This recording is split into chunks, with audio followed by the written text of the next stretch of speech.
by Sunita PatelCarstairs. News reporter Human Rights Watch has accused Myanmar security forces of a systematic campaign of crimes including the rape of women and girls against Rohingya Muslims in the country's Rakhine State.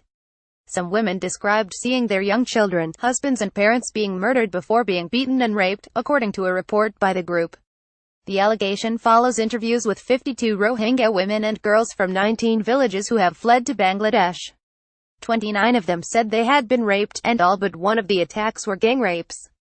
Explained the Rohingya refugee crisis video. Starvation and death on the beaches. Halasadak, a 15-year-old from Hathipara village in Mongda Township, described being stripped naked by 10 SOLRs who went on to rape her.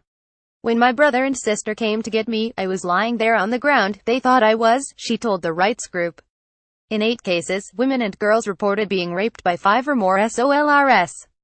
Many survivors said they endured days of agony walking with swollen and torn genitals to reach Bangladesh. Rape has been a prominent and devastating feature of the Burmese military's campaign of ethnic cleansing against the Rohingya, said Sky Wheeler, author of the report. Why is the Rohingya crisis not classed as genocide? Video. Rohingya trafficker £5 for each girl. She said the barbaric acts of violence have left countless women and girls brutally harmed and traumatized. The report by the New York-based rights group comes just days after Pramila Patten, the UN Special Envoy on UAL violence and conflict, said UAL violence was being commanded, orchestrated and perpetrated by the armed forces of Myanmar. It urged the UN Security Council to impose an arms embargo on Myanmar and targeted sanctions against military leaders responsible for human rights violations, including UAL violence.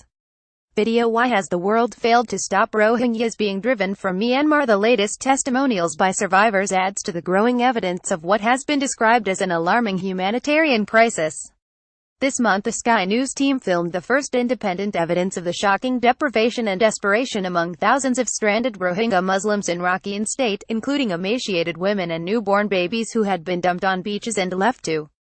Our crew also spoke to a man recruiting vulnerable Rohingya women and children in Bangladeshi camps, who had fled persecution at the hands of the Burmese army for the country's notorious trade. He said this latest exodus had been good for business. Video. Rohingya children beaten in refugee camps. More than 600,000 Rohingya Muslims have been forced to flee from their homes in the mainly Buddhist country amid the military crackdown. The government insists the crackdown is aimed at rooting out Rohingya terrorists behind an attack on 30 police posts in late August which left 12 members of the security forces. The UN has described the latest mass exodus of the Rohingya as the world's fastest-growing refugee crisis and a textbook example of ethnic cleansing.